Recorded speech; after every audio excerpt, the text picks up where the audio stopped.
Welcome once again to the vlog. I am your host. Today, I'll be taking a look at the PlayStation 5 after having it for 5 months. I paid $499 for it, and I picked it up from GameStop on launch day. I also got a few of the accessories for it too. I got the charging cable, the media remote, and the wireless headset. As far as accessories go, they're actually really good. I enjoy the controller. It has a slightly wider shape than the previous model, and I like it quite a bit. For the games that use it, haptic feedback works quite well. It can feel a little weak for backwards compatible titles, and not all PlayStation 5 titles use it very well. I like the adaptive triggers, and the controller includes a built-in microphone and a built-in battery. One thing that kind of sucks is that you can't use your PS4 controller to play PS5 games. It's not the biggest deal in the world, but it's worthy to note. I also think it's worth to note that the PS5 controller does get unusually sweaty, and since it only comes in white, it can get pretty dirty too. While the aesthetics of the console are somewhat controversial, personally I like it.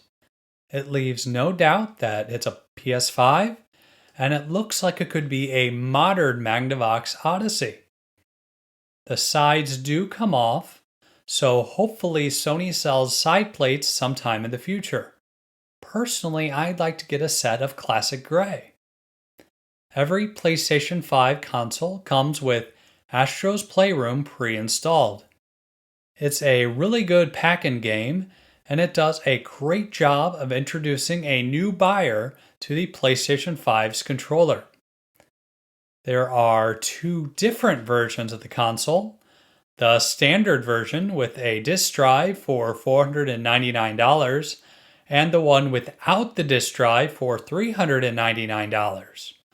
I have the one with the disk drive, but if I'm being honest with myself, I think many people would be just fine with going with the cheaper model. Personally, I collect video games, but I understand that many people are fine just downloading everything. One thing I don't like about the disk drive version of the console is that the drive can get pretty loud at startup. One nice thing is that most PS5 games are on the disc, but there are some games that aren't, like Call of Duty Black Ops Cold War, and some games are already not getting a physical release at all on the PlayStation 5.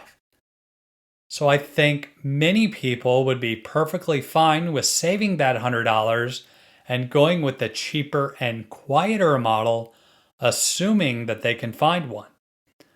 My fear is that more developers are going to go digital only, and it's probably only going to get worse over time.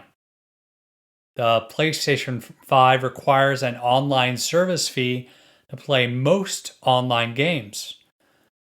Free-to-play games like Genshin Impact are exempt, but that $59.99 does get you quite a bit, including cloud saves and free games. For PlayStation 5 users with PS Plus, you instantly get what they call the PlayStation Plus Collection, which is a library of 20 PS4 games. You also get new games every single month, and I think the free games that they have had so far have been pretty good. In addition, Sony gave away a bunch of free games during their Play at Home promotion that didn't require a subscription at all. In addition to 8 indie titles, you also get Ratchet and Clank, along with Horizon Zero Dawn Complete Edition. The PlayStation 5 is backwards compatible with the PlayStation 4. I just wish it would also work with PS1, PS2, and PS3 games, but they were pretty upfront about it, and I get it. Most people buy new consoles to play the new games, and I'd probably be the only one who would want to play the misadventures of Tron Bonne on their PlayStation 5. Now, if they do decide to do hardware based simulation by selling a module or something for like 200 bucks, personally, I'd be all in. I have a ton of games for the PS1, PS2, and PS3 that I'd love to play on the system, and it just mean a whole lot less time behind the TV messing with wires. Sony's launch lineup was okay, but it's not great. Most new games like Spider-Man Miles Morales and Sackboy's Big Adventure were also available on the PlayStation 4, but those games worked better and looked better on the PlayStation 5, and there were some exclusives as well. 5 months in, the PlayStation 5 does have some new games, but it's all still very light. Now, that's fairly typical for launch consoles. However, I believe that the pandemic probably played a role in it as well. As it is now, the PlayStation 5 isn't a major graphical leap over the PlayStation 4 in the same way that it has been in the past, but it is a major quality of life improvement. The system is just fast, and all the games just run a whole lot better. One reason why the NES is my favorite console is that there are no load times. It just wasn't a thing back then, and the PlayStation 5 is getting it closer to just pressing start and playing the game. I also think that as the console matures, that we'll start to see a larger graphical gap. But a major problem right now is that most games are cross-generation titles. One thing that also kind of sucks about the PS5 is that there's currently no way to expand your storage for PS5 games. With only 825 gigabytes of storage, 667 of which is actually usable, that can become a bit of a problem. I've had to delete games so far, and it really isn't the end of the world. They are set to enable the NVMe slot later this summer, which should help, but I'm just hoping that they enable external storage for archiving PS5 games as well.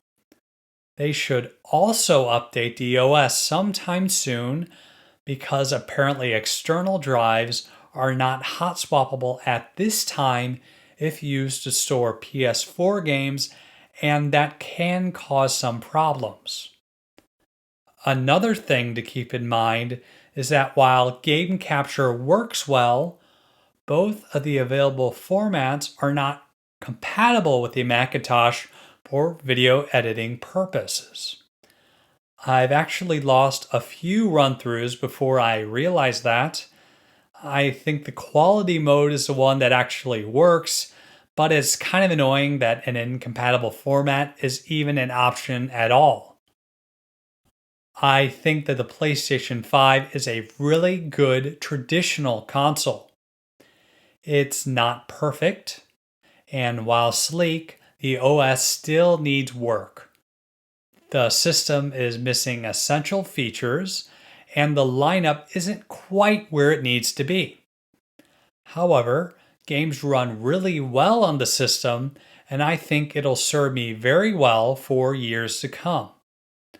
I think if you already have a PlayStation 4, then the PlayStation 5 is a worthwhile improvement over what you already have, but it's not quite to the point where it's a must-have. I want to thank you for watching my video, and I want to remind you that this is not an endorsement of the aforementioned product. I also want to remind you not to subscribe to this channel. I'm just a guy learning how to make videos on his Macintosh, and there's no need to click any mysterious buttons. Pushing the button could have dire consequences, or it could do nothing. We just don't know, and it's not worth it. Thank you again, and I hope you have a wonderful day.